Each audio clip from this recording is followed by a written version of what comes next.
Hey, hey, don't hurt me. What's going on, everybody? Welcome to the Rich Get Rich podcast slash live webinar. Not a webinar, but it's just me live talking and answering financial questions because, I want to be the greatest and the best person, not only on social media, not on TV, not on radio. I want to be the voice of reasoning for anybody when it comes to financing. I've been told I was good with money my whole life, and I want to show pretty much the world that I am really good at this. And a lot of the times when people come ask me questions, it's not the fact that they're either right or wrong. It's just the fact they just don't know. They never was taught this type of stuff. They never experienced these type of things. And then you can go to people who are, financial experts or financial advisors, and they just took a test on how to manage money. And then you listen to some of these older guys like the Dave Ramsey, you listen to some of the older guys like Robert Kiyosaki, Tony Robbins. And these guys are 60, 70 years old, and these guys are out of touch. And I feel like listening to these type of guys, and it's not relatable to a younger demographic. I'm not saying I'm young, but I understand where people are coming from on all perspectives. I don't give guidance to anybody just based off generic information that I learned in the damn 80s, right? I was listening to a Dave Ramsey podcast or something. And he said, yeah, if you want to buy a house, save 20% down and get a 15-year loan, and the loan shouldn't be no more than 25% of your income. And I said, Mr. Dave, like if you listen to what you're saying, the average home price in America is $350,000, and that's for a shit box. Let's up it to 400,000, right? $400,000, 20% down. You're talking 80 grand. You have to save 80 fucking $1,000, and then your mortgage payment can't be 25% of what you made. Let's say if your mortgage payment with your PITA, property taxes, interest, and insurance, is an average house of $400,000 is 2,200, $2,000. And that's a 30-year. Shit, what if you get a damn 15-year? Now your payment is 27, 2,800. 2,800 times 4 is comically somewhere in the range of $115,000. I don't even know what that is. Hold on, let me see. 28. I'll get my handy dandy calculator though. 28 times 4. Yeah, $2,800. He said 25% of your take home pay. That's $112,000. The average medium income in America is $54,000. So he pretty much dismissed everything that, and he dismissed the majority of people in America. When people say shit like that, that means they're out of touch. I can't tell somebody to save up $80,000, get a 15-year loan, and make $115,000 a year to make a house payment. That shit sounds stupid as hell. I hope somebody clip this out and tag his ass, because you sound stupid, Mr. Dave. That is not applicable. Yeah, that shit worked in 97. Not 20, 24, 25, 26. Doesn't work. I don't know, because he has multiple millions of dollars. He's making all this money from the book sales. He's making all this money from tour. That shit can work for him, but it doesn't work for everybody else, Mr. Dave. Right? And then the bad part about it is he finessing on the book. You know what? I don't hate on anybody. Mr. Dave, I wish you the best. However, it doesn't work for the average person. And that's where I come in. I give reasonable guidance that average people can adhere to. Because that's the type of people I meet every day. That's the type of people I meet on the streets. That's the type of people I meet on social media. Average Joe, medium income, want to get a house, want to own a business, want to own investment property, want to own some real estate, want to own a side hustle that makes them money. That type of shit. But you can't do it if everything in society tells you to do something opposite. Because society will tell you, go out here and get a job, go to college, get married, have babies, and all those other kind of society norms that people tell you. And that shit's, it don't work. Why am I listening to society on how to get ahead in life when society's not ahead in life? Oh my goodness. Why am I listening to my teachers on how to get ahead in life and they complain about how much money they make? Oh, they don't want to hear that one. They don't want to hear that. Why am I listening to my college professors when my college professors, average college professors don't even make the average medium income? Why am I listening to my parents when it comes to money when my parents don't make an average income? My parents ain't rich. Why the hell am I listening about financial advice? How am I listening to my parents or my friends or my family, my aunties, my uncles, my cousins, when it comes to being successful in America when they're not successful? It's like the blind leading the blind. Go to school, you'll be successful. Get a job, you'll be successful. Get married, that's what successful people do. Have kids, that's what successful people do. Get a car. You're successful now, you got a decent job, get a nice car. Oh, you found the woman, y'all need to get married now. Oh wow, y'all married now? When them grandbabies coming? And now you're mid 30s, mid 40s, maybe mid 50s. And then the wife or your girlfriend, whatever, your wife ain't working now because she got to sit at home and take care of the kids. Single income, you got a house, you can barely make ends meet, you got a couple car payments, and then you want to feel like you want to live sometimes, so you go out and get a motorcycle, or you want to take a damn half decent vacation, but you can't afford it, so you put it on the credit card. Stop me when I'm lying. I'll wait. Is it my fault that you listen to society for your guidance? No, but I'm here to tell you, you need a change. You need a fucking change. You can't get ahead listening to people that ain't got shit. You know, it's crazy because the majority of people in America get their guidance from their peers. But if you really look at your peers, are there really people that you want to be listening to? I mean, truly, right? Or from a young age, you was taught from your teachers, do good in school, get good grades.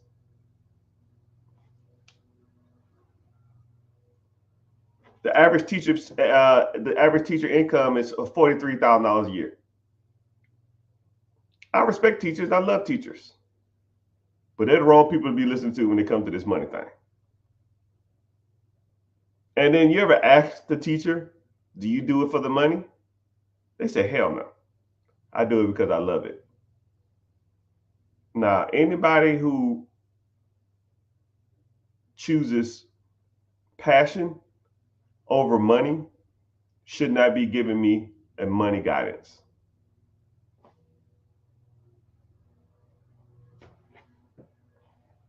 So, where do you go? Where do you learn your guidance from? Where do you get the game from? You see every fucking ass clown on America talking about, I'll teach you the game. I'll teach you how to do it. I got a course. But I don't know if anybody in America has ever taken anybody who's listening to this. I don't know if you've ever did an online school that was self-taught. That shit sucks. Okay, here you go. Give me your $50, $100, $200, $5,000, whatever the fuck it is. Here you go. Figure it out. Here's everything. And so you're reading this shit and you're trying to apply it. And you're like, what the fuck? I don't even know what this is. I don't know what's going on. So a lot of courses don't work. That's why I don't do a course. People say, yo, man, you got a course or anything? I had one. I hated it. I probably sold one. And then after that, I just gave it away. Because a course gives you more questions than answers. And then let's say if there's a like a speaking event. Like say if I was doing a speaking event in your city and I'm out there giving all the game away, right? You might be hyped up, let's say I charge you a couple $100 to come. You listen to me speak. I might give you some game. I might get you pumped up. I might give you a free lunch. You take a couple selfies. Then you're gonna go home and you ain't gonna do none of that shit. It's the truth. It's the reality of the situation. Statistically, you won't. If I gave you guidance for free online, 3% would adhere to the guidance I gave you. If you paid me for guidance, for one-time guidance, 9% will adhere to it. But if you had a system in place with ongoing training and learning on a regular basis, 87% of success. And that's what people need. And that's what I offer. It's ongoing forever. As long as you want it. So everybody's asking, do I do mentorship? Do I do any of that stuff? So that's what I do. If you're interested, click the link in the bio and join the free class. But I'm not going to harp on it too much. You can do it or not. I don't care. I still give you a lot of guidance on these free things or talking live. Just ask the questions. I'll try to get to it. I'm letting the questions build up on multiple social media platforms while I talk about whatever. And then I'm going to try to get all these questions as soon as possible. So, first question of the day. Question about business acquisitions. So acquisition and disposition. Acquisition is just a fancy word for buying something or acquiring something. And disposition is just a fancy word for getting rid of something, right? So let's say if I say, hello, I'm a business acquisition and disposition manager, or I'm a real estate acquisitions manager. Or whenever you start getting to really heavy investing, you'll see like a disposition manager in real estate or a disposition manager in anything. That means that they're just a part of the outbound system. And acquisition means they're acquiring. So I have a business acquisitions. When do you secure funding? That's a good question.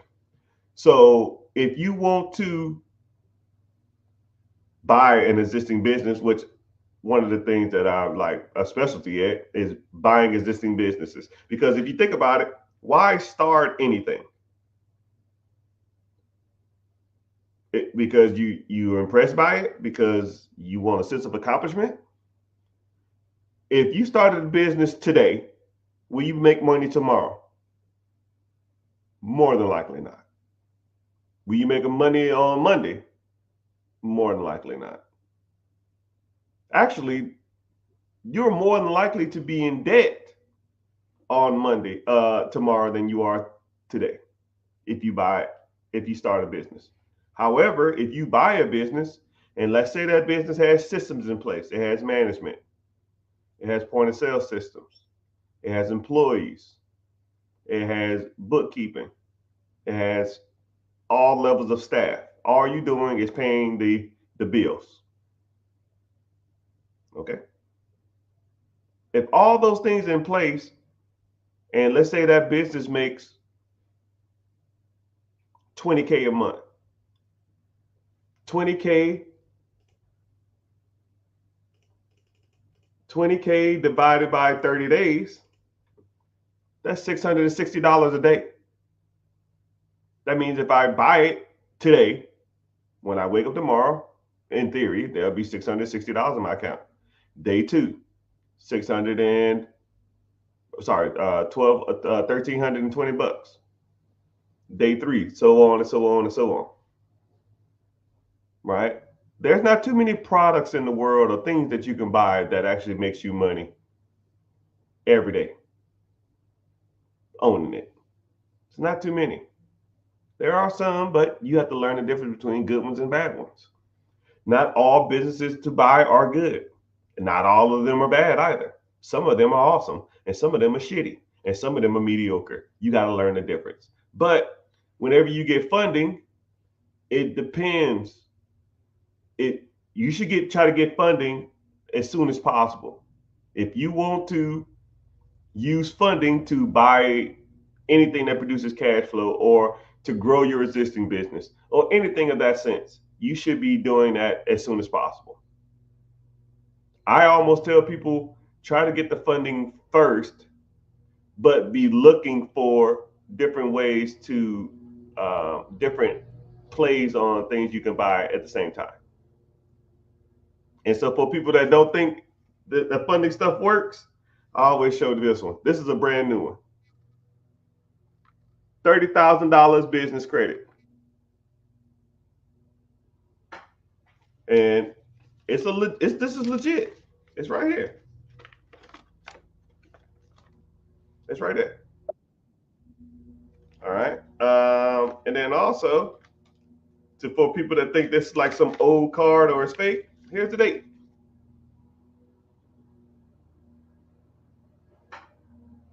There's the date.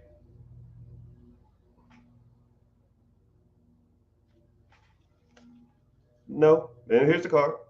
I'm not out here playing around. 30,000. Right. And on top of the 30, I just applied for that one because I got the offer and I know the good ones and the bad ones. Here's another $90,000, $900,000 worth of business funding.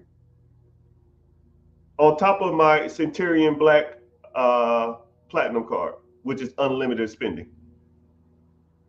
So $930,000 plus an unlimited card. Now, let's say if you had access to, I don't know, I'll say $100,000 worth of funding. What could you buy with $100,000 of business funding or business credit? But the only caveat is you have to buy something that makes you money. You can't go out and buy like a Hellcat or some Gucci or some other crap, right? We don't want any of that crap. We want to make some real money. Now, there's ways you can buy stuff to make money, and there's ways you can buy it to lose money. It's about as simple as that. If you buy something and the next day you have more money than you had before you started, then that's an asset. You buy something and it takes money out your pocket, that's a liability. You got to know the difference between the good one and bad ones. And I teach you. If you're interested, click the link in the bio, join the free class.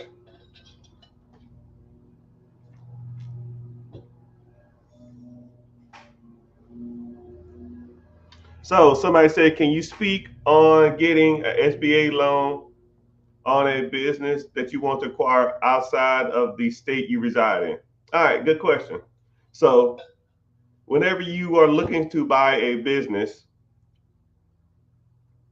there's kind of two ways it comes when you're looking out of state. Actually, kind of three ways. So there's three ways to get funded buying a business out of state.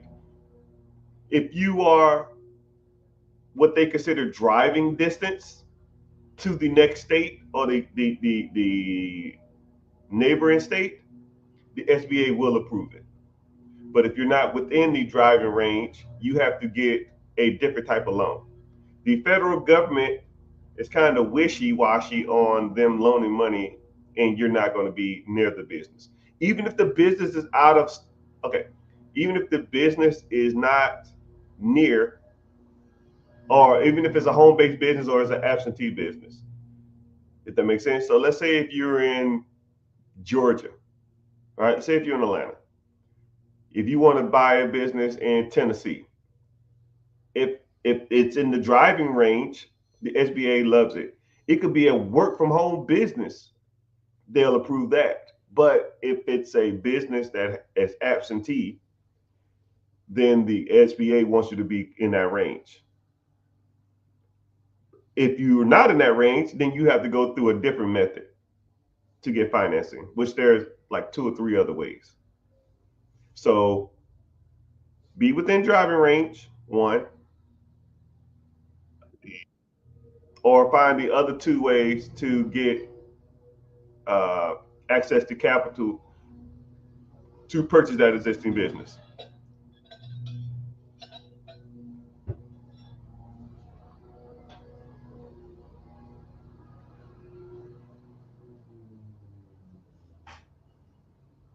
So, yeah, someone just brought up the point that there's a lot of scam accounts out there. Yeah, man, I got like 300 fake pages.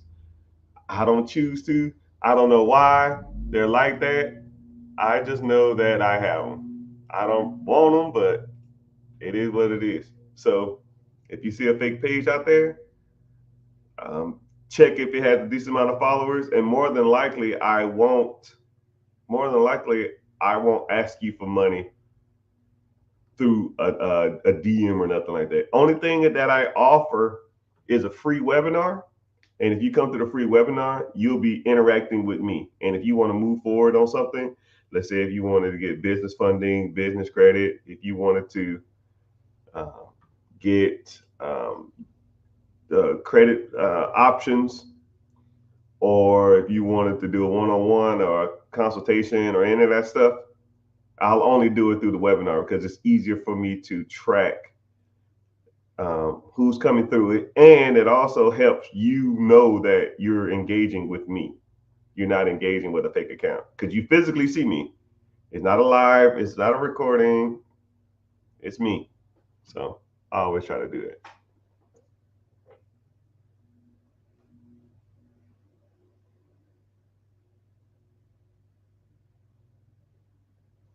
Someone said, "What do you watch? What watch you got on today?" Uh, GMT Master 2, something light. I don't too much care for it though. It's kind of small. I like bigger watches. I think this is like a 39. I'm almost like I like 43s, 44s.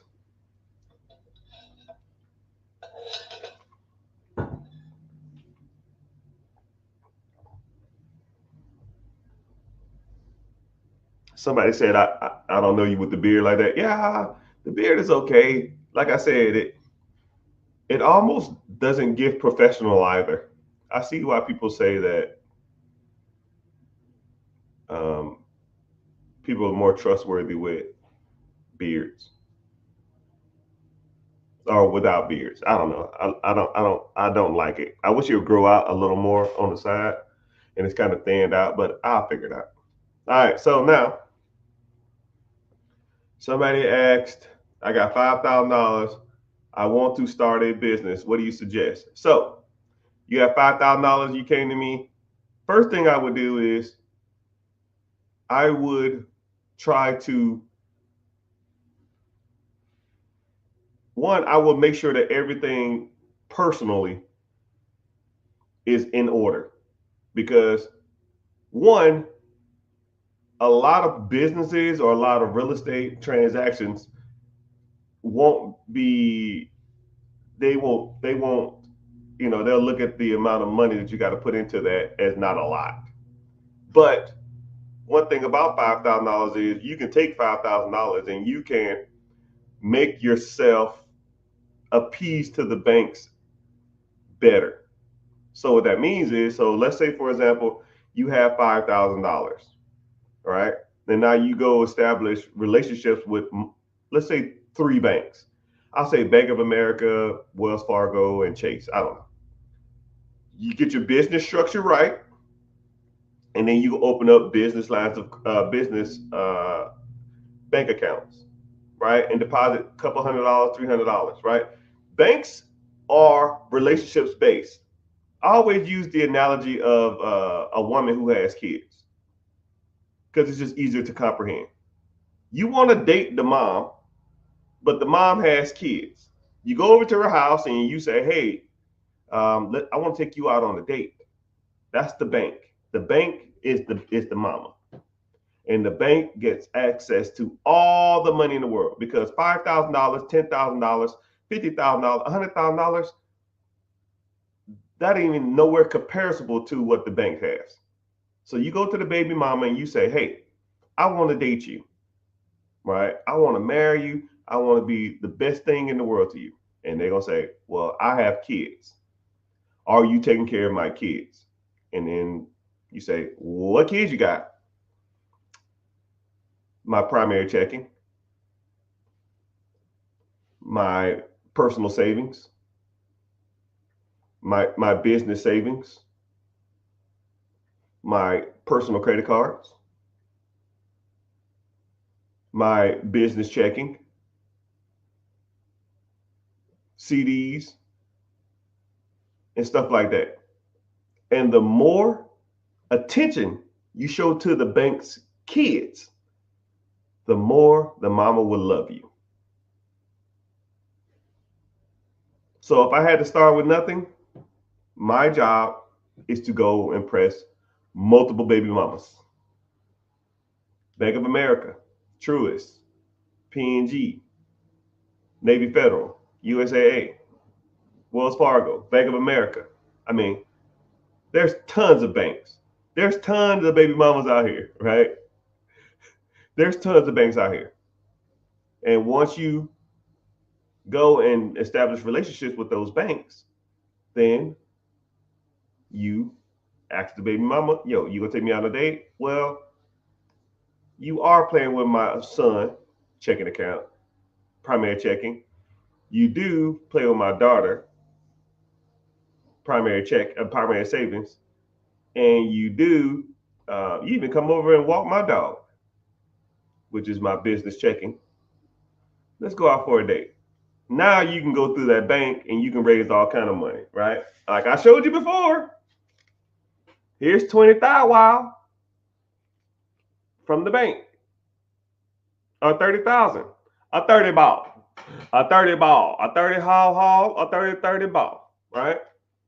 So now let's say if you go to multiple banks and multiple baby mamas or whatever, and now you have multiple business lines of credit with them. A 30 ball, a 40 ball, a 20 ball, a 100 ball. Now you've raised 150, $100,000 worth of credit. And a lot of times there's 0% interest for a year. Now, what would you rather have?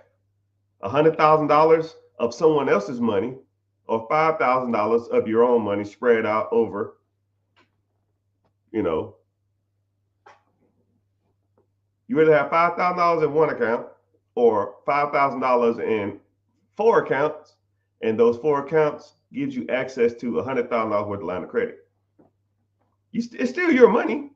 You just spread out over multiple accounts. And now you go and use the bank's money, and yeah, you can buy whatever you want. Now, better question is, you say, what can you do with $5,000?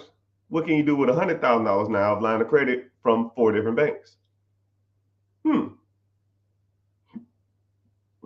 that's the game, people. Some of it, at least, or a lot of it. Well, not a lot of it. There's a lot of stuff that you need to learn.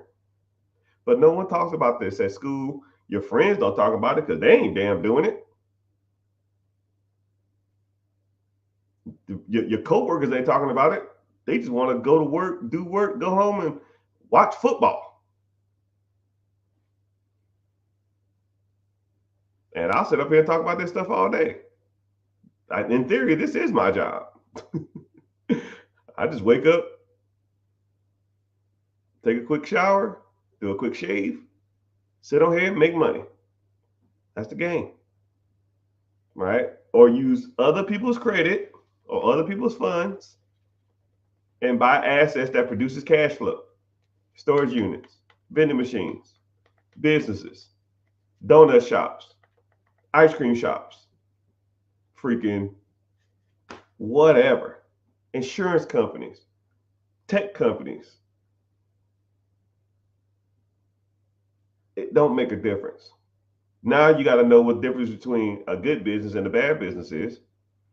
But that stuff's easy. It's a learned skill, just like everything in the world is. It's just a learned skill. You have to learn that skill. You got to learn how to find deals. You got to learn what a good deal is. You got to learn how to negotiate. You got to learn how to get across the finish line, and then you got to learn how to manage those assets to produce you a good income. And a lot of it comes from allocating work to other people. You got to learn how to manage people. If you can't manage your finances, how are you going to manage other people's finances or a business's finances? Boss of all bosses.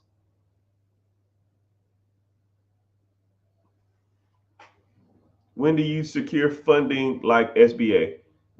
SBA funding is, you're saying it weird, right? SBA funding is not really funding, it's just a loan.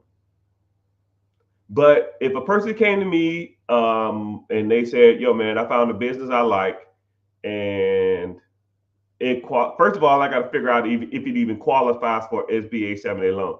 Some businesses don't qualify for a 7A SBA loan. It depends on the purchase price, and it depends on the person's down payment, and it depends on the type of business. Some businesses, I'll kind of go in a little bit into this. I don't really want to deep dive, but some businesses will not qualify for SBA loan, right? Some businesses the government will not loan money on. Some adult clubs they won't. Some like companies that deal with like weed or like a dispensaries and stuff, they won't loan on that. And there's a handful of other stuff. Like I said, I'm not gonna get deep dive into it, but there are some businesses. But let's say, for example, the business that you found does qualify for SBA, right? First of all, it has to financially make sense. Okay, so if a business that you want to buy, it has to financially make sense. If you are rolling with me or you're part of my mentorship or anything like that, you 90% of the time you won't even bring me a deal that I've already, because once I teach you how to look for deals and I teach you how to evaluate them, everything else is irrelevant. You will not bring me anything that doesn't fall in certain criteria because it's like I said, once you learn a skill, like that's like me teaching you how to walk, and then you come over here talking about, hey man, can I crawl on the ground to do this? And I'm like, why are you crawling? I already taught you how to walk. You just go walk, right? And you say, okay. And then you go walking, and then you come back and you say, yo, I walked and found this. And I say, yeah, okay, yeah, that's good. But once you understand that there's, certain criteria that you should be looking for in these deals, you understand that, cool, let's press forward. And then once you evaluate it, and if you want me to evaluate it, then what you can do is you can take it to the SBA, which I know 5 SBA guys, and they will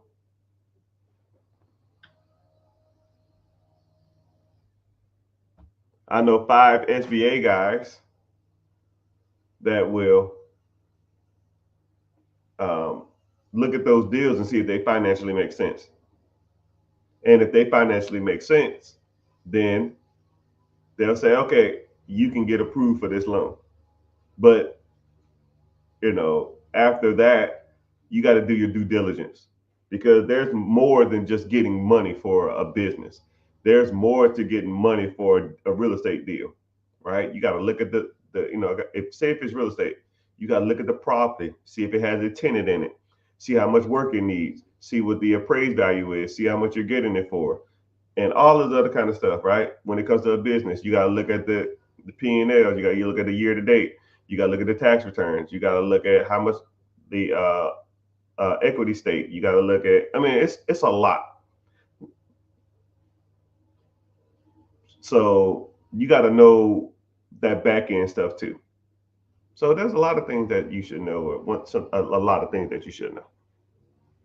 But thank you everybody for being on here. I appreciate it. We got a decent amount of people on social media. So if you're watching from TikTok and you want to come over to YouTube, or you want to come over from any other social media platform, Just go to The Rich Get Richer on YouTube and watch from there, because I don't get paid on any other social media platforms.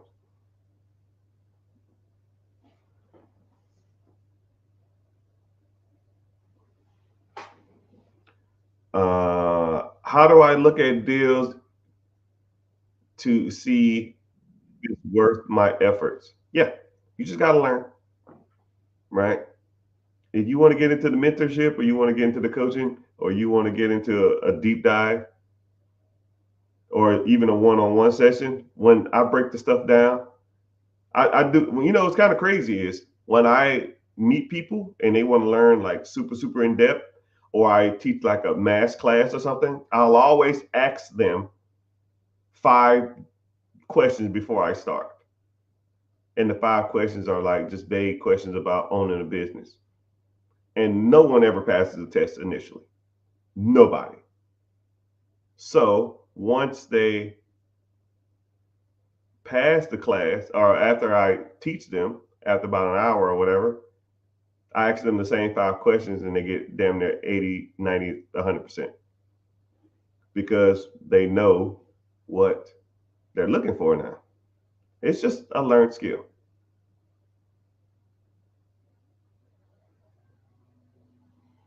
All right, somebody said, I don't want to get off topic.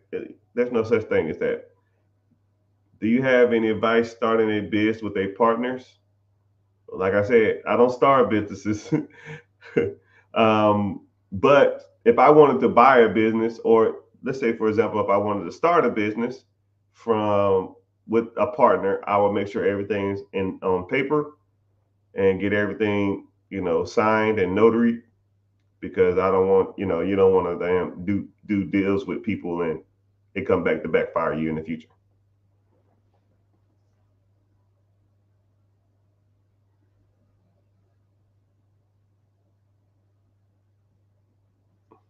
Yeah. Somebody said before pre-launch, valuation pre-launch, I will make sure everybody that I'm doing a pre-launch with has the same overview of what we're going to get into, and same expectations, the same work ethic, and make sure that everything on paper is spread out as far as like what we receive, what's our compensation, what's their duties, what are their responsibilities, because you don't want to say, yo man, you're supposed to do this and you didn't, and or I was supposed to receive this and I didn't. But if you already have a contract that stated that this is your responsibility, and or this is what I'm compensated, then you won't have that issue.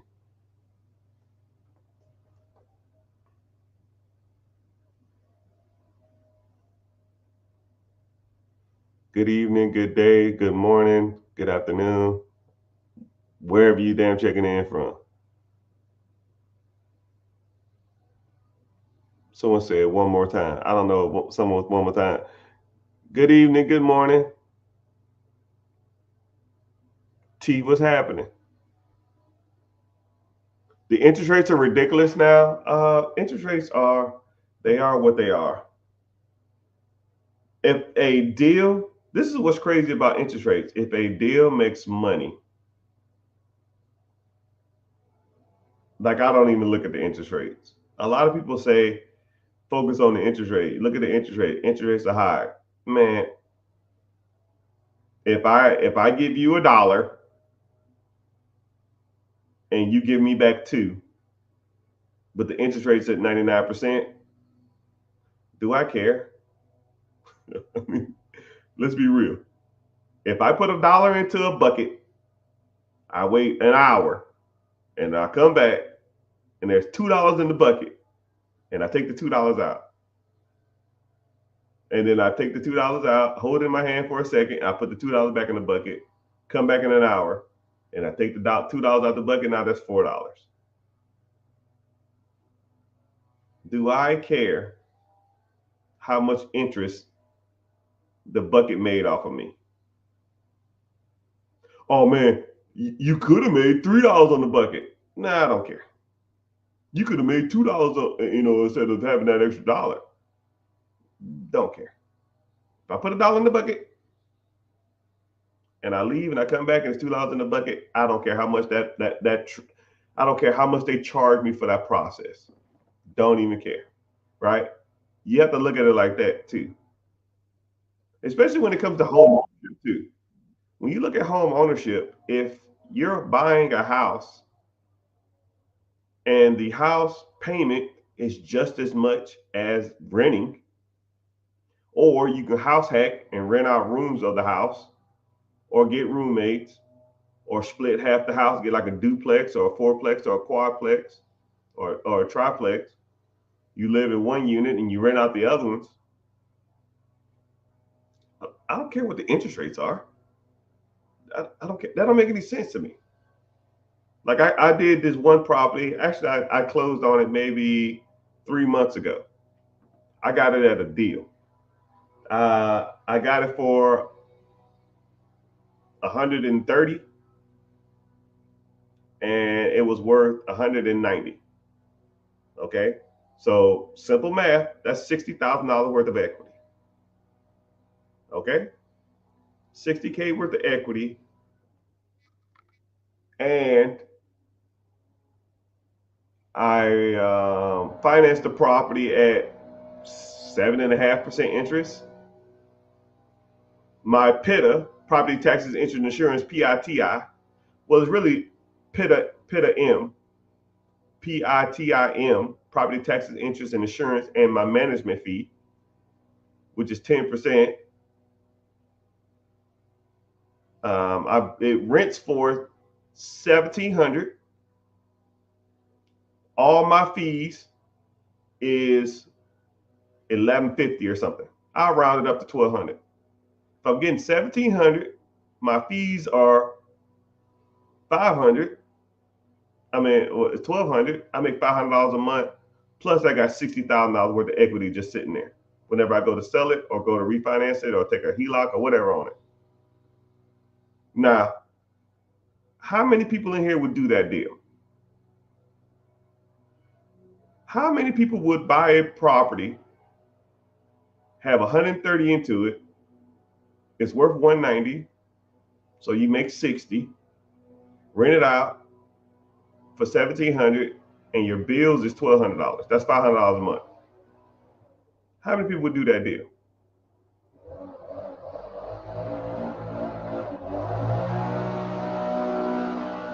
Okay, how many people? How many people would do that deal? Now, this is what's crazy. I didn't say shit about interest. I did. I said about 7.5%, 8%.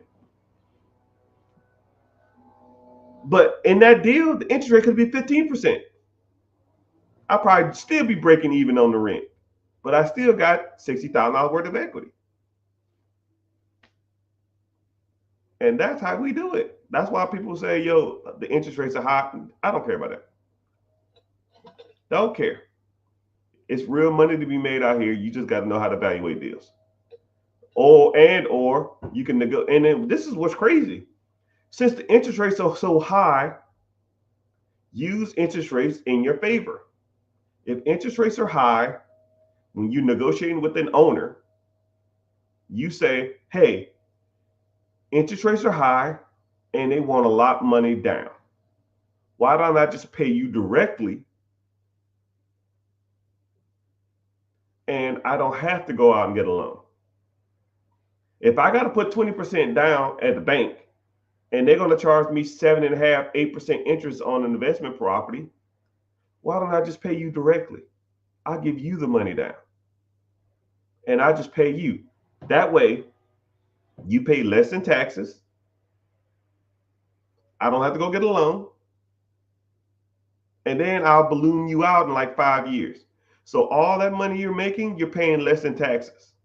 Because let's say if I give you $200,000 cash right now or $200,000 from the bank, you got to pay capital gains tax on that at 30% juice. That's $60,000 in taxes. Do you want a bill for $60,000, sir? Hell no. I know you don't. So this is what I'll do. I'll give it to you. I'll give you a down payment. We'll say $20,000, $30,000. And then I'll make you monthly payments. So this year, you'll pay less in taxes. And then next year, you pay less in taxes. The year after that. So in theory, you're making more money just over time. Do you what? And then you ask them stuff like, what do you need the money for? If they need the money to, buy a new house somewhere else. Okay, well, how much you need for a down payment? 20,000, 30,000? Cool, I'll give you that. Now negotiated owner financing terms. Because the interest rates are high. You see how the world gives you shit, you make it sugar, man. That's what you do. The world is full of crap, and you got to make the good from it. Interest rates might not be good. And then I have a paid off property in 8 years or something. And then if I want to go refinance, then I can go pay them a ridiculous interest. But now I'm just getting all that money in a refinance since it's debt. Now I don't pay capital gains tax on my refinance. Wow. It's almost like someone knows what they're doing. Would you advise against closing a business that no longer generates money with? Probably not. One is I don't know what kind of business it is, so it's kind of hard to say what I would do. One, I don't give advice either. So this is just my opinion, right? Just my random old internet opinion. So no. One, two, somebody might can turn that business around. I don't know how much energy, effort you've devoted to the business. You can sell it to somebody else, but if it's not generating any money, more likely no one's going to buy it because it ain't generating money. And better yet, why isn't it generating money? Have you done everything humanly possible for this business to either fail or succeed? You've been working on marketing. You're working on advertisement. You're doing direct customer letters. You do like newsletters. You do freebies. You do. I don't know. I don't even know what kind of business it is. That's like a super vague question. But the answer generally, if it's, I don't know if your overhead is negative, equal, or greater. Meaning that, let's say if your overhead to operate this business is 10K. If the business makes 10K, you're just a wash every month. It doesn't make anything. Businesses like that, you can kind of turn around. If you're just breaking even, right, you can kind of turn some of them around. I mean, and also too, if you have 10K worth of expenses, but you're only bringing in 8,000, meaning you're losing $2,000 a month, then those are a little more complicated, right? No business can sustain losing money every month. None. It's almost comically impossible. And if your overhead is 10,000 and you're making 11,000, then that's a profitable business.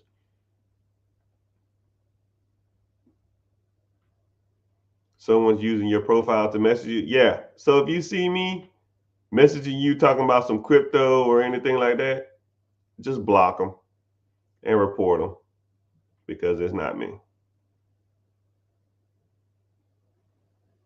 Telecommunications business after COVID struggled. Had a partner, was working with the family, partner passed, and it wasn't able to keep it going. So you gotta, so this is what's crazy. The business that you're talking about was, I'm real big on systems. If a business cannot thrive without the individual, without a particular person. So I'll give you a great example. Y'all know who, I won't say David Copperfield. You know who Chris Angel is? Let me think. Chris Angel. David Blaine. Okay. If David Blaine's business model revolves him touring and then David Blaine dies, then that's not a business no more. I mean, if the whole business revolves around one person, then and that person's gone, then what did you really have? Like I like systems. I like things that can be plug and played.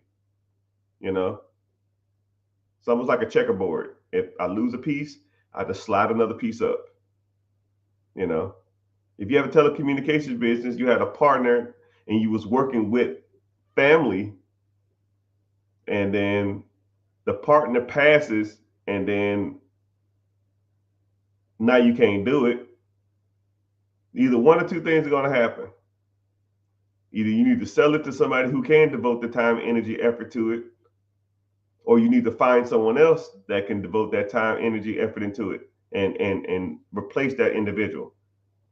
It sounds like you don't have a business problem. You sound like you have a personnel problem, and that person didn't give you the proper training to do that business. You know, this is I always give a good example. If there's a business out there, right, and I want people to listen to this. If there's a business out there, and if the person who owns the business leaves, and that business will crash, then that process revolve around him. He or she needs to teach multiple people how to do that, because I can't replace that person, because everything falls through one person.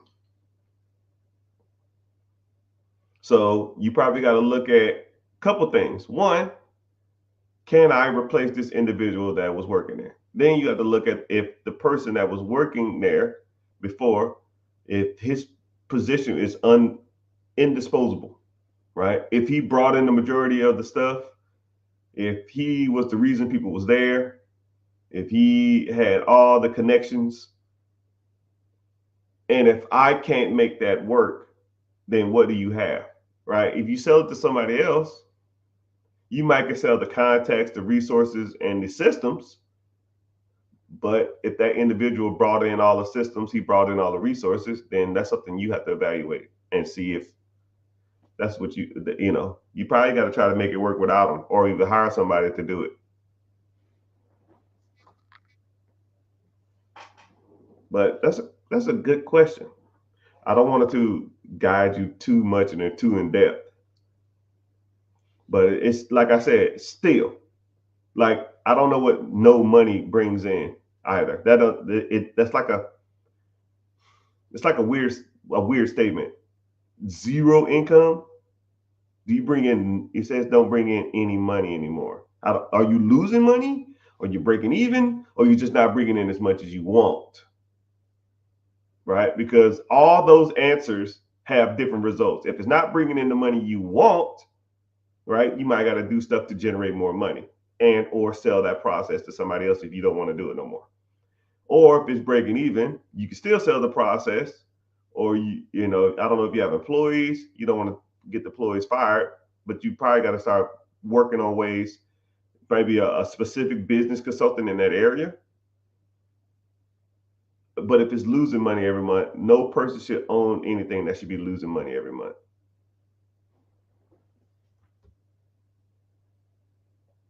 Do you recommend launching a concept with partners?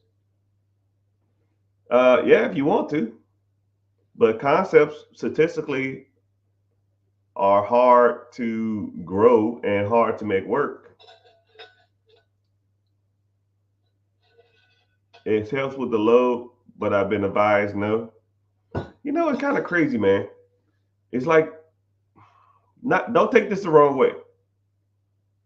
Okay, when I say this, a concept is exactly what it says it is.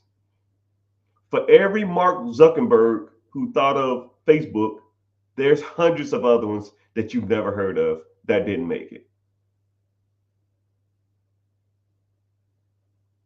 And I always say this: I'd rather have a piece of a watermelon than a whole grape. I'd rather have a, a, a piece of a pie than a whole cupcake, a whole mini cupcake.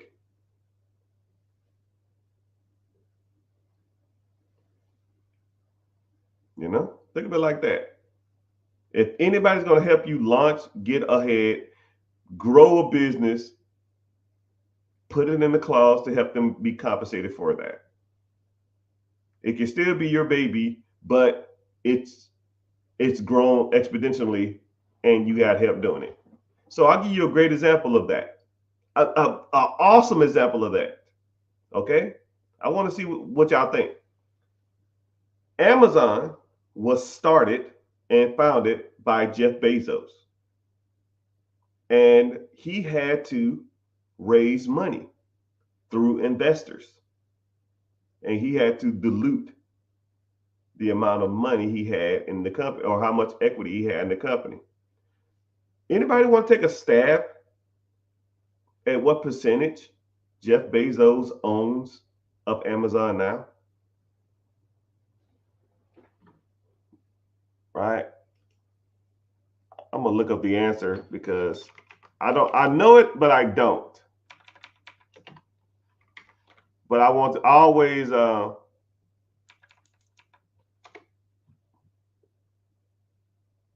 yeah, damn, I was right. I didn't even have to look it up. I didn't even have to look it up. What percentage of Amazon is owned by Jeff Bezos now?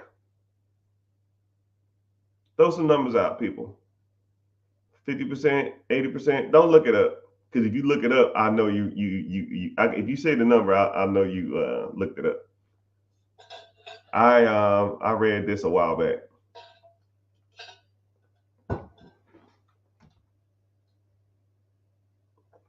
Someone said 15%, 48%, 49%, 15%. A lot of different answers on here. Someone said 2%. Damn, 2% of Amazon? That's low. The answer is, someone said 75%, 75%. The answer, I thank y'all for commenting too. I appreciate it. The answer is 8.9%. Jeff Bezos owns 8.9% of Amazon. Jeff Bezos is worth $200 million. $200 billion. So, what do we learn here?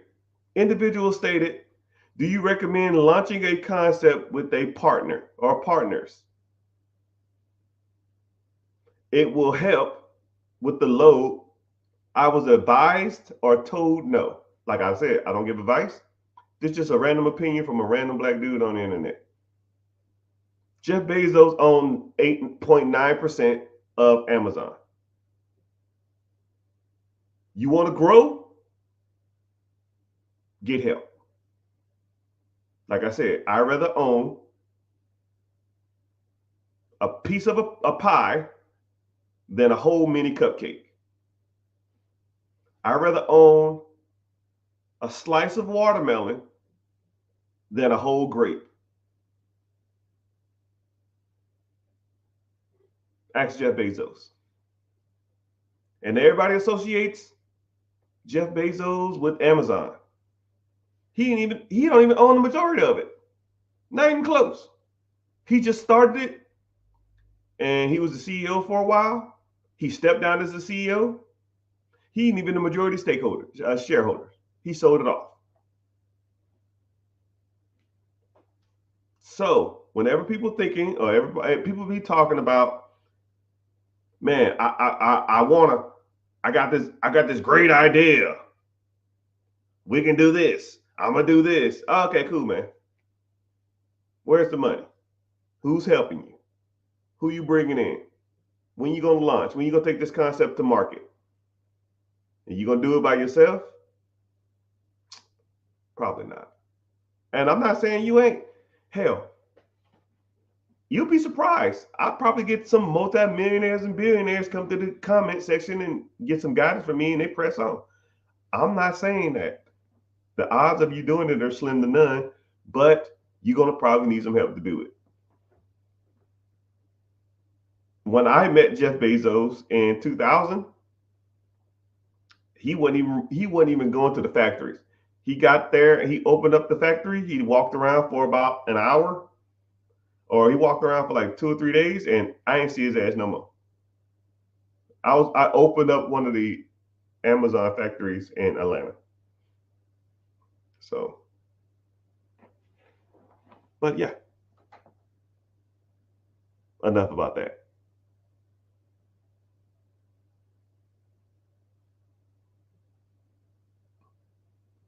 Yeah, it's crazy to think that Jeff Bezos only owns 8% of Amazon, 8.9. Now, if you want to fact check me, you can Google it, which I just did. Hey, everybody, what's happening? What do you consider getting ahead? How do you get ahead with debt notes? I don't know what that means. Debt notes? Okay, so I guess what is ahead? Hmm, that's a pretty good concept. That's a pretty good question, I guess. So, what is my opinion of getting ahead in life? I guess a cushion. It's having a significant amount of money in your account to where you don't have to worry about next month's bills. Let's say if you had 2 months of expenses in a savings account. Let's say if your overhead every month is $4,000 and you have $8,000 in your account, you got 2 months ahead in a savings account or a checking account. That's a cushion. You're getting ahead, but you still got to do debt servicing. What's crazy is about debt, you have to figure out better ways to get out of debt and easier ways to get out of debt and faster ways to get out of debt while also while also maintaining your lifestyle, which that's where the problem comes in. People want the cake and eat it too. People want instant gratification. People don't want to sacrifice, you know. Just like, for example, if I told you that you don't have a income problem, you have a spending problem. A lot of people, first of all, they don't want to be self-identified as having any kind of problem. A lot of people think that they don't have a spending problem either. But if I looked at your finances, I looked at your checking account, I looked at your debit card account, you got issues. I know you do. Right? I'll even give you one example. Eating out. You know what the average meal cost in America is when you eat at home versus the average meal cost when you eat outside? Let's start with that one. What is the average cost to eat in? Family of four in America. Family of four in America, average food cost. Throw some numbers out. The average food cost to eat at home in America is, did I say eat out or eat in?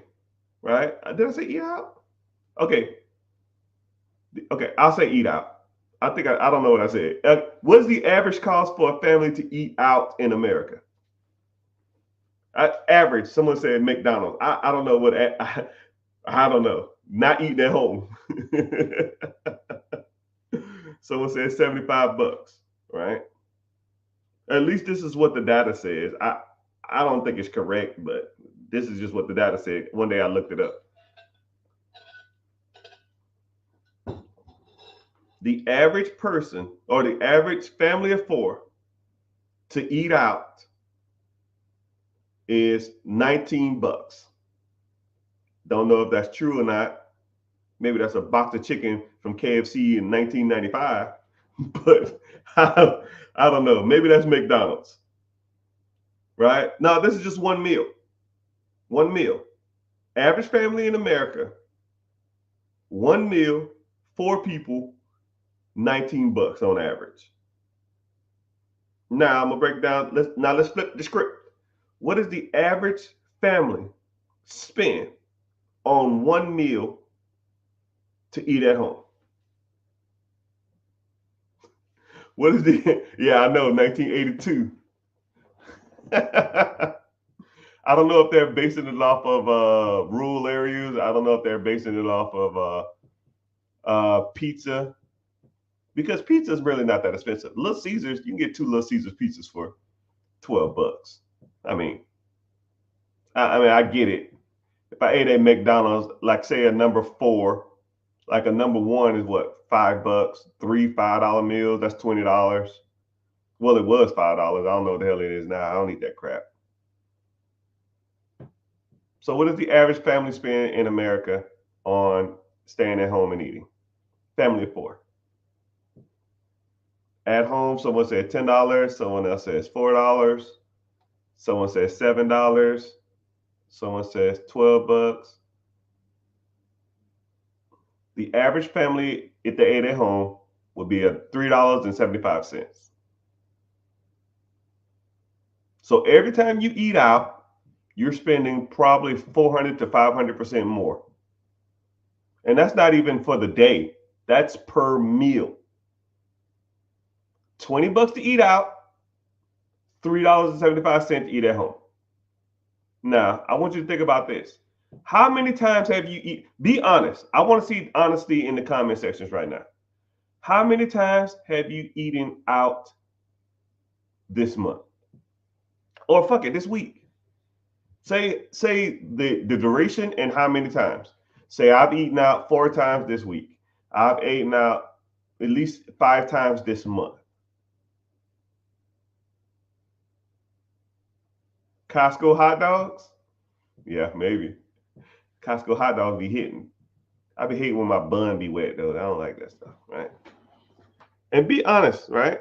Because I like honesty. Because you cannot get ahead in life lying to yourself. You're not lying to me, because I don't care. I got mine, right? I can eat out all fucking day. Don't care. Someone said twice this week. Yeah, yeah, I know. You don't have to lie to me. I already know. I already know that people eat out all the damn time because it's convenient. It's fast. You don't want to be bothered. But you almost can't have your cake and eat it too. You can't eat out all the time and then complain you're broke.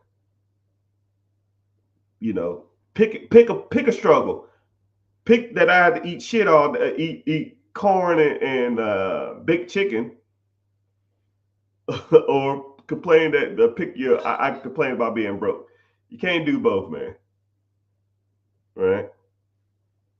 Someone says 12 times a month. I average $40 this month. Shit. 12 times a month.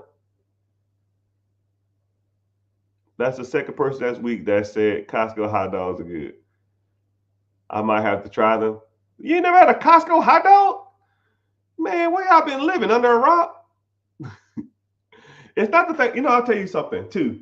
To me, food tastes better when it's cheap, right? Costco pizza, it's like $2. A slice of pizza for like $1.50. Costco hot dog is 99 cents. Well, it used to be 99 cents. I think it went up. I think it's like $1.25 now. Right? You go to and then it's like a foot long. You go to a ballpark, that same hot dog is $10. Maybe more than that. So I like people to you should all go to Costco's and try the hot dogs.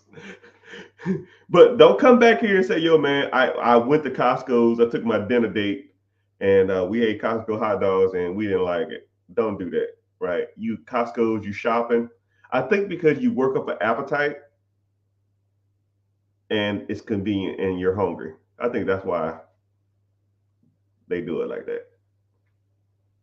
But it ain't like a game changing hot dog. It's just cheap.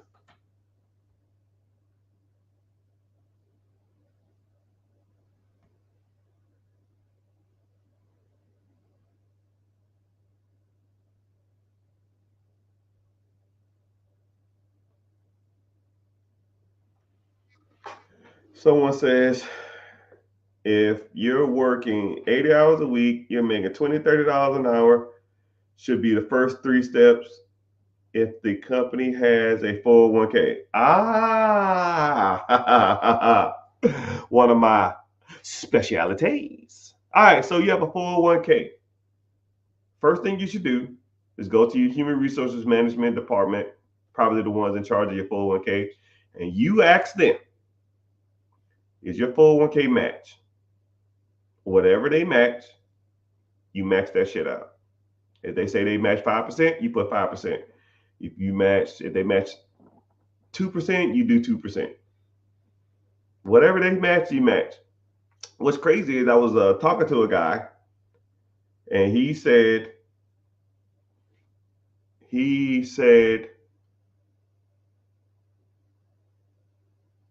I got a 401k, and I've been working here for 10 years. And I said, you've been working for 10 years? Okay, how much you put in your 401k? He said, I didn't know anything about it, so I never did it. And then I said, okay, well, why not? He said, I just don't know anything about it. If I don't know nothing about it, I just won't do it. I was like, oh, okay. Okay, well, go to your human resources department and ask them, do they do a match? And whatever they match, say, I want to start putting that money in the account to match it, because you need to start investing in that. Because 401k money is kind of like free money, especially the matching part. It's free money. So he comes back to me, I don't know, a couple of days later or some shit, and he said, oh, they say they match 7%. I said, to do what? He said, yeah, they match 7%. I said, so your company will match up to 7% of what you put into this pot. Yeah. And I comically wanted to go outside and scream at the top of my damn lungs. I said, young brother, you know how much money you've missed out on over the last 10 years? You have a 401k, meaning that, okay, so for those who don't know, a 401k is when your job offers a retirement program. So you put in money into your 401k, into that program. They will incentivize you to invest. So they'll give you what's called a match. And it's generally 1, 2, 3, 4, maybe 5%. TSP is the same thing as 401k. That's for a government program, though. They give you 5%. You put in 5, they give you 5. So let's say if your paycheck is $1,000, you put in 5% of your paycheck. That's $50. They will match the $50. That's 100% return.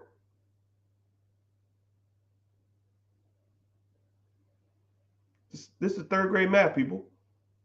If I put in 50, you put in 50, that's 100% return.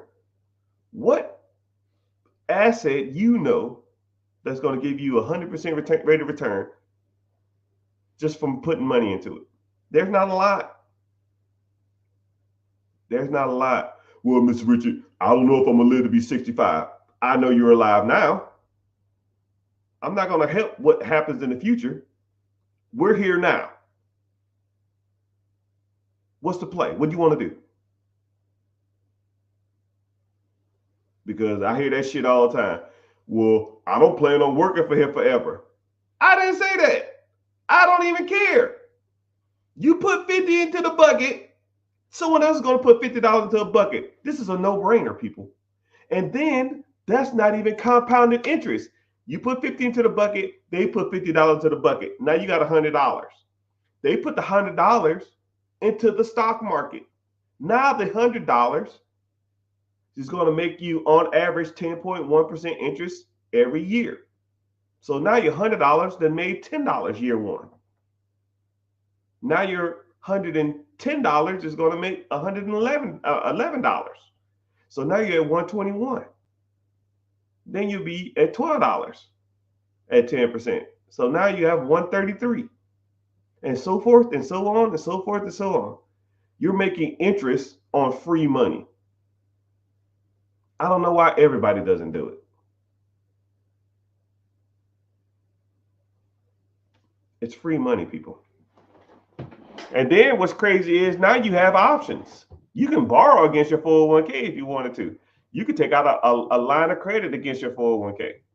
Some 401k programs have ways that you can borrow against it without any penalties or any taxes. Well, you pay taxes, but you pay taxes if you don't pay it back within a certain amount of time. But there's not too many places that you can go get this free money, man. 401k is one of the better ones. I don't know if you're still in here, but yeah, if you're making, he said he works 80 hours. And then this is what's the crazy part about it is the individual who said they matched 7%, he was making about $105,000 at his job. $105,000 at 7%. 7% is like 7K. 7K matched. You're talking $14,000 a year. $14,000. I'll put in my handy dandy calculator because I put it in before, but I'll put it in for y'all because I don't remember the numbers. So if he puts in 7K,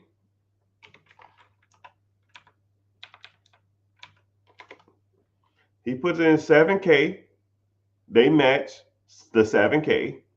That's $14,000. $14,000 a year.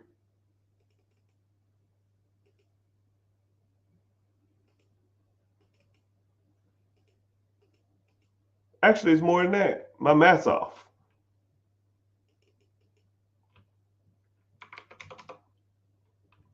$1,400 a month is like $16,000 a year. Let's say that mutual fund or whatever he's invested in averages 10% a year, which is the average stock market return. And after those 10 years, he would have $280,000 to $300,000 in that account. Sorry, brother, you lost out on $300,000. I can't rewind time, but we're here now. And that's not including what he missed out on future gains. Younger guy too, man, like 34, 35. He started there at 25, been working there 10 years. I said, my brother, you was rich and don't even know it. But what do you do?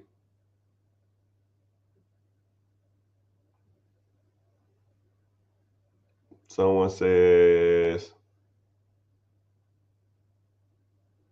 vending machines. All right, so I had multiple vending machines and or I don't even know what you want to call it. It was like a snack bar for an office. And that snack bar office vending machine, it was doing some serious numbers, man. But I mean, economically $50,000-$60,000 a year. However, it takes a lot of time. You got to devote a lot of time to stocking that shit up. And that's not including perishable items. That's not including refunds. That's not including your machines not working. That's not including hiring people to help. It just takes a lot. And if you're going to put that much time, energy, effort into it, you might as well put your time, energy, effort into something that produces more money. But some vending machines aren't that bad though, especially if it's close to you or you have multiple locations in a close proximity. Let's say if you live in a bigger city and you have 8 different machines. Yep, 8 different machines and a square 50-mile radius. It's gonna take you half an hour to get to the machine. It's gonna take you an hour to stock it, or half an hour to an hour to stock it, and then another half an hour to drive to your next location. Let's say you have 8 machines. It's going to take you half an hour to get to one, a half an hour to stop. You got to do that 8 times a day. That's 8 hours, not including traffic. That's not including going to buy the stuff. So you probably factor another 2 or 3 hours. Actually, probably a little longer than that. You'll be surprised how long it takes to go buy the stuff to fill a vending machine. Right. One thing about Sam's and Costco, though, you can go on their website and you can just order the stuff online and they'll pick it for you and they'll just have the stuff ready. I mean, it took me about 6 months to realize that they was doing this. And after, I wish I had social media then to where I could show y'all how much stuff I was buying and while I was putting in my little Prius. Man, that was some good content. Man,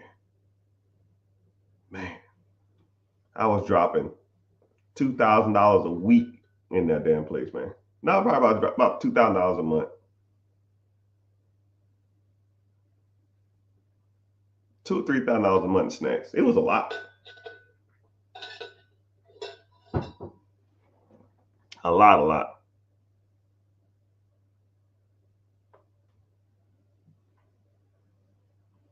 Do I have any franchise businesses? No. I generally don't like franchises, but they have the ups and downs. If you like systems, and so franchises have the ups and downs, right? I've just never found an opportunity in a franchise that I wanted. If I was to do a franchise, okay, let me tell you the ins and outs. Okay, if I was to do a franchise, I would want multiple franchises at once. I wouldn't want to do like one franchise, right? I want to take over like a chain of franchises. Like, so, I don't know, like a Subway or something or a Little Caesars. I want like 10 locations. I don't want one location. One location is not worth it to me, at least in this stage of my life. If I was to take it over, right? If I got to listen to a CEO, I got to go and, operate how they want me to operate. It's got to be worth my time, right? Let's say if the average Little Caesar locations are bringing in 60K to the owner, 60K, I own 10 of them, that's 600,000. Nah, it's almost worth my time. Right? And I'll just go to every location once every month. Hey, how y'all doing? Clean this shit up. Why this shit so dirty? It smells weird. Do this, fix that. Thank you. Here are a couple gift cards for gas or something. Appreciate y'all hard work. See y'all at the Christmas party. Right? Keep it pushing. Now, in that case, yeah. Like one store, not worth my time. 60 grand a year, that's not worth my time. To have to hear some fucking CEO and some dude. But one thing about, okay, I'll give you the pros and cons about franchises though. So one thing about franchises that are good, if you don't have no clue what you're doing, or you're not good at managing people, you're not good at systems and stuff, get a damn franchise because they have all the experts you need. They have the accountants you need. They have the tax specialists you need. They have some franchises have like a weekly franchise meeting, right? It's like a Zoom call, and you're there with either the CEO, the COO, the CFO, or the franchise expert, or another person that has multiple chains, and then you can just, hey man, I'm having this issue. I need to do this. I have to go there, and then you can just ask them the question. It's almost like a built-in support system, which a lot of people can appreciate, but a lot of people don't. Right? But they charge you for that. Right? Your franchise fee can be 3% of gross sales, 10% gross sales, 5% gross sales, but they give you systems and teams in place, and they advertise for you too, right? When you see a Little Caesars commercial, that's where they get the money from. And then one thing that's cool about Little Caesars too is you have what's they call a regional franchise manager. The regional franchise manager, like say if you're in Atlanta, he'll go to like Buckhead, Decatur, Cobb County, Gwinnett, Sandy Springs, Peachtree City, and he just goes around all these different areas and checks on the store. He talks to the manager, he talks to the staff, he ensures that everything is smooth. And now the owner don't have to go and do that. So that franchise fee is what pays his salary. So now you don't have to, worry about your store as much. So there are pros and cons. I don't, the one of the cons is that you have to do things the way they want you done. If that regional manager goes by and say, "Yo, man, you're selling a Pepsi product instead of a Coke product. We don't sell Coke." Like, well, people want Coke. We don't do that. Now you will have to adhere to everything they say. Or a lot of people, if that Little Caesars or something is right by a college, and the games get out at a certain time. Let's say they have a lot of night games, and the games get out at 10 o'clock. But you're told from the regional manager or the district manager or the franchisees or Little Caesars headquarters saying, "Yo, man, you can't be open past 10." He's like, "Well, my demographic state that I should be." It's like, "Well, I don't care what your demographic state. We're not a late hangout spot. We don't do that." You're at the mercy of them, right? Some people like more flexibility. Franchises is more cookie cutter, right? You do whatever they say. But their objective is to make sure that you're successful. That's why people like franchise models. And you got people on your team and on your side. So I kind of see the pros and cons of both. If I was to do a franchise, I want a bundle franchise. I want a whole bunch of stores or franchises at once, and that's it. I don't want to do one solo one.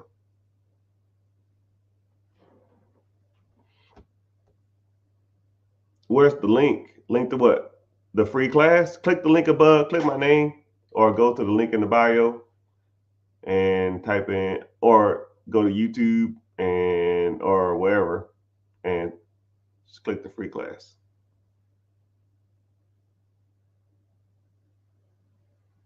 What are your thoughts on a real estate course that costs 7K? It's more okay. I'm gonna be transparent on this, man. There's people on these apps that I get asked, is their stuff worth it? And me personally, majority of them are not. There are some good people out here, but one thing I try to focus on is if you wanted to do something, do it from learn it from people who are actually doing it and see how they can benefit you, and or look how well rounded the individuals are, right?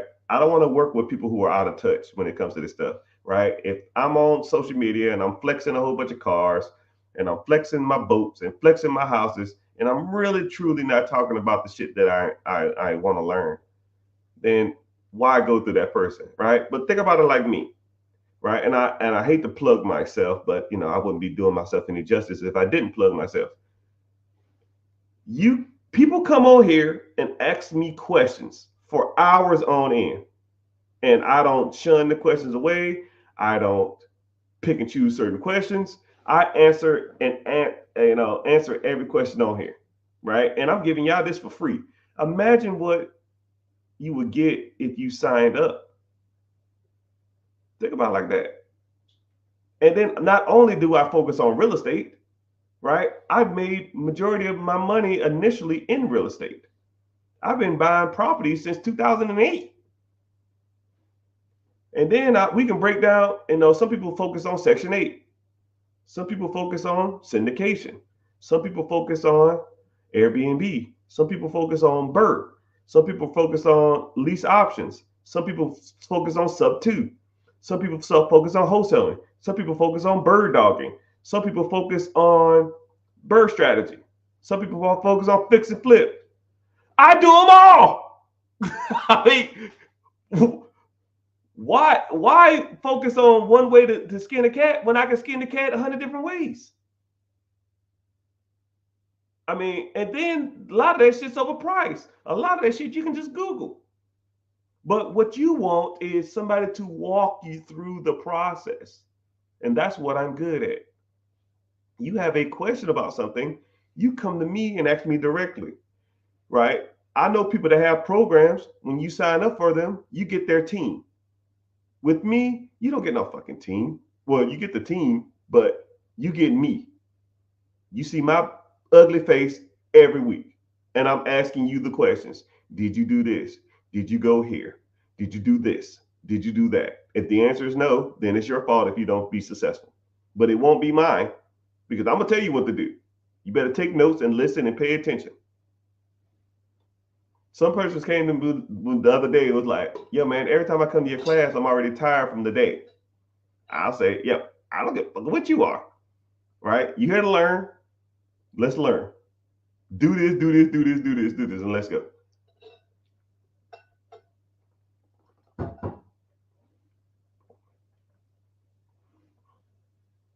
Okay. But yeah, that's my personal opinion on it, especially when it comes to the real estate thing. Uh, and then $7,000 is kind of a lot of money, right? I understand that there's a lot of working people out there, and 7K for something is kind of ridiculous. So that's why my shit's not even close to that. That's a lot. $7,000, hell, that's a Honda Civic. that's an '06 Honda Civic, man. But good question though. Is there a pre-approval to the SBA loan? Yes. But I've known people to get pre-approvals, but you don't really need them. It's almost like getting okay. If you get pre-approved for a loan for a business that you don't know you're going to buy yet, whatever you do find a business you're going to have to buy, you're going to have to go back and then get approved for the business you're going to buy. It doesn't make any sense. Hey, man, I want to get pre-approved to buy a business that I don't know which one I'm going to buy yet. Okay. It says your credit's good. It seems like you got a decent bank account. It seems like you have everything in order. I'm sure pre-approval. Okay. Whenever you come in here, we're going to have to approve the business. And then we're going to have to approve you to have this business. So we're going to have to pre-approve you again. So I guess if you want to get pre-approval, I guess you say, because depending on what you're looking at, you don't have to. If you get into the program, I can tell you how much you can get approved for in 5 minutes. I can actually, you tell me how much money you have saved up, and I can tell you how much you can get approved for in the next 10 seconds. Hell, I didn't give you that off the top of my head. SBA standard loan is 10% down. You got 50K, that's $500,000. If you do owner financing, you can do 5% or 2.5%. 5% down. If you got $50,000, that's $1 million. 2.5% down if the owner agrees to 2.5%, 7%, 7.5% equity stake. That's a $2 million business. You need a pre-approval for that? No. Get you that on top of my head. You can get that on the website of the SBA too. But yeah, good question. Good question. It's called a big lot, but now bitch got the juice. What do you think about storage units and laundromats? What is the most profitable business you can buy, in your opinion, for $100,000 or more? You know, the business is irrelevant. We won't even say the type of business. There are people who sells, okay, don't even say a business in general. There are people who sell stuff that's overpriced. You know it, and I know it. Anything. There's a hamburger spot that charges $25 for a hamburger. Should a hamburger be $25? No. I don't give a damn if it's the best hamburger in the world. It's overpriced. There are people that sell $1 hamburger. Is $1 for a hamburger cheap? Yes. Is it good or not? That's irrelevant. We're talking about price and value, right? We're talking about prices. So when it comes to anything in the world, once you know how to evaluate things, then the amount of money you spend for it is almost relative. I'll give you an example, right? I won't even say a specific business. I'll just say you are looking for a type of business, right? You insert whatever type of business you want: laundromat, Dunkin' Donuts, storage units, existing Airbnb, Little Caesars, a Krispy Kreme. I don't give a shit. Insert whatever you want into this. A fishing store, a gym, don't care. You're looking at gyms or you're looking at a business for sale. You say, okay, cool. Here's one. This is $100,000 and it makes 25,000. That's 25%. Okay. Look at another business. Same type. This is $100,000 and it produces $30,000. A little better. I'm looking at this business and it produces 20,000. Not as good. I'm looking at this business, 25, 100, 25, 100, 25, 120, 130, 125, 100, 75,000. Oh shit. We cooking now. Because you've been looking for businesses for a while and you understand that the average business that you were looking for, don't make a difference of the business, was doing about 25% returns. Asking price versus cash flow, or asking price versus how much it makes. 25%. Now you found one that's 60,000. So 60% return. 70,000, 70% returns. Hey, how you doing, sir, ma'am? How you doing? What's going on? Why are you selling this? Well, I've had this business for 10 years and I'm just ready to be done with it. Do you say, hey, why is it cheap? They're just done with it. They don't care. They made their money off this shit for years. So, better question. If there's a business for sale that you want and it's doing the numbers that you want it because you've been evaluating for a couple weeks now, a couple months or whatever, you found one. Do you have the ability to purchase? Do you have the credit to get the funding? Do you have the skills to negotiate owner financing? Do you have a down payment? Do you know what a good business is? It might make sense financially, but everything else don't make sense. Maybe they're blowing smoke up your ass. Do you know what a good business is? Do you know how to check and see if they're making $70,000 a year? There's at least 10 different pieces of paper that I could check that would let me know that's a good business.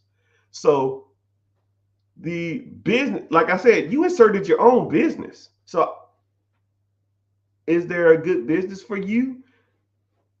It's all subjective. I don't know. Why would I buy a landscaping company when I hate being outside?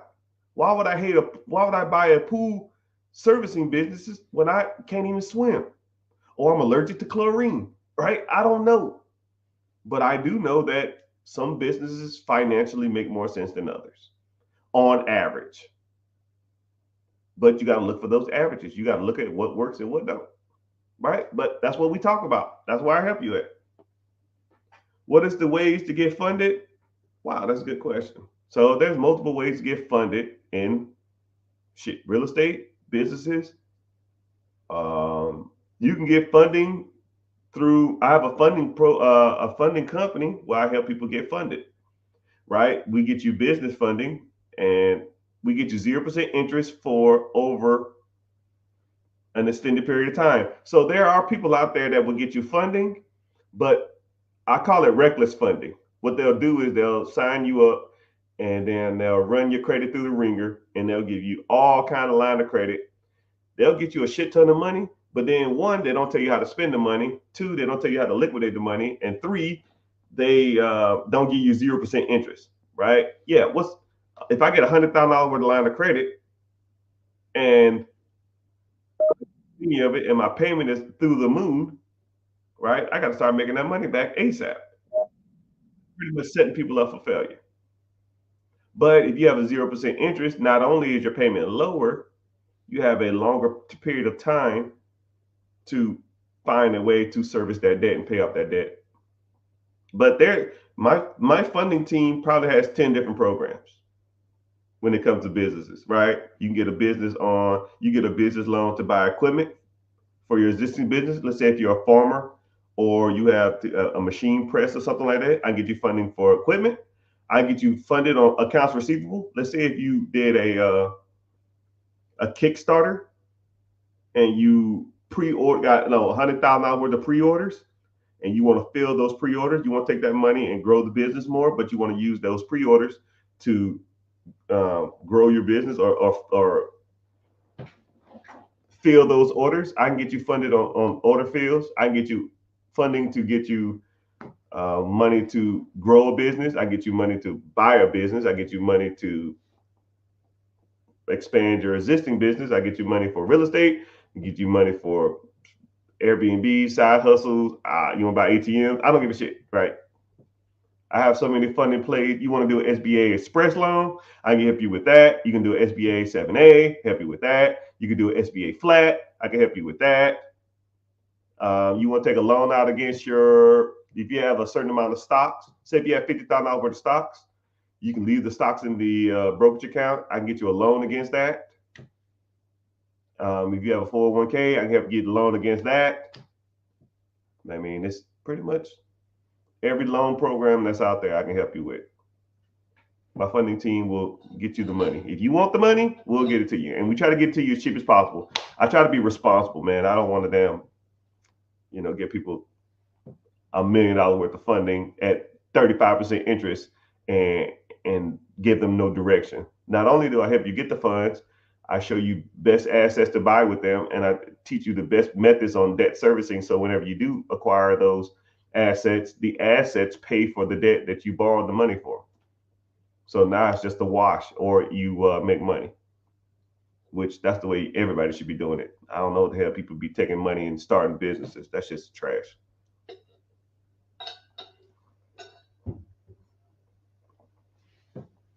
I need absentee.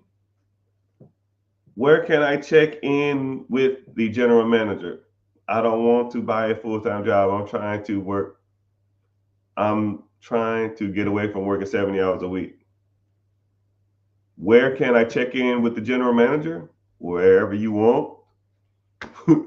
I have the way I do it is all my general managers or managers of any system I have, they have my direct number, and or I communicate with them on Slack channel. So I go to Slack. Slack is just pretty much like Microsoft Office or Microsoft Teams or something like that. You just go in there, you put a message in the chat.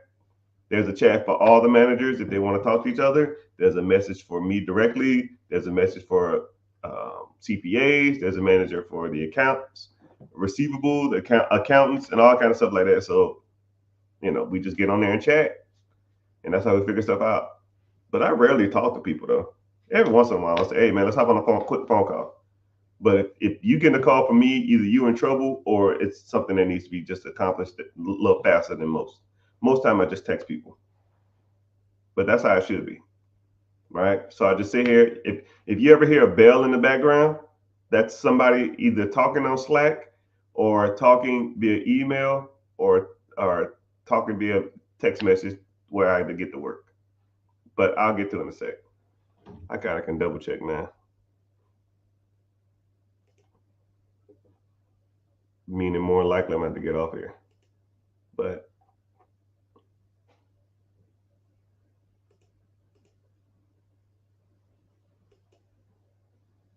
nope. Let me see. 1, 2, 3, 4.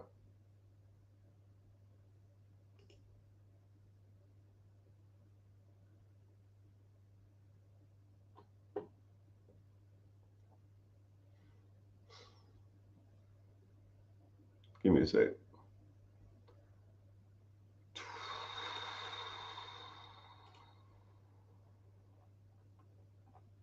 I should have married Mary Kate and Ashley.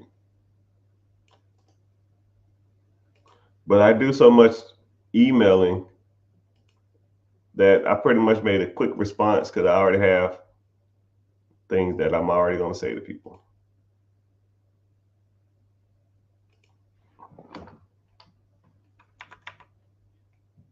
It's calm.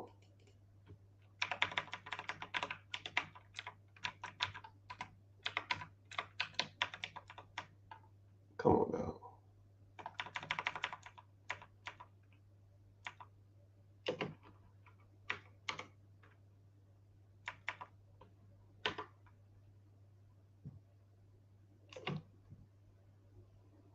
Boom. Work done.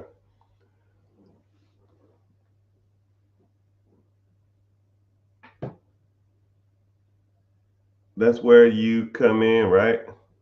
A mentor who knows? Yeah, I guess. I don't know what question you say, but I think you was talking about the absentee businesses. Yeah. And then I also focus on, I call it the four pillars. And I'm in the process of writing a book on this, which I need to start, but I got the concept down, but I just need to sit down to do it. Four pillars, right? Credit, investing, real estate, and ownership of cash flow producing assets. And we focus on that a lot. But once you understand and master those four pillars, you will have a better grip on a lot of the financing of your life. It's pretty nuts. He's not answering on TikTok. What do you mean? Ask the question.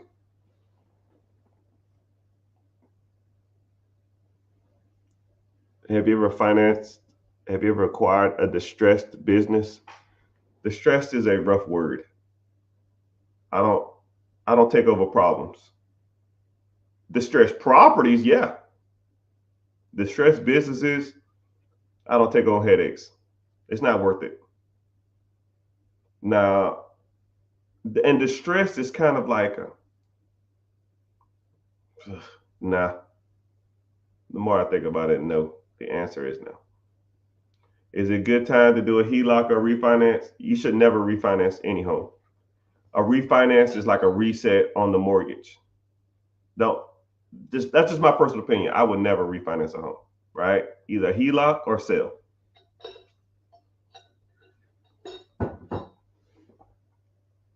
Unless you do a portfolio loan, a portfolio refinance. Now that might be a little different, but depends on how much equity you have in the property. But I don't need to refinance anymore because I'm out of refinance. I'm beyond that.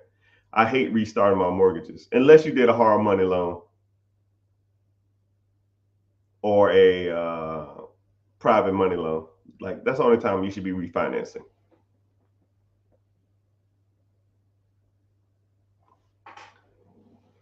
Somebody said I got 150K sitting in my account and don't know where to invest.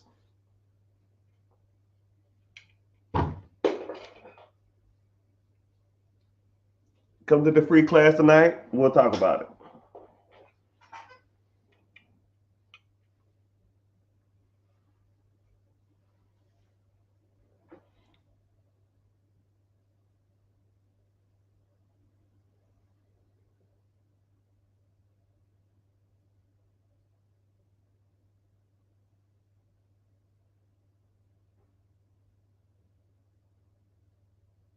I don't even think the 45, that guy's still in the chat.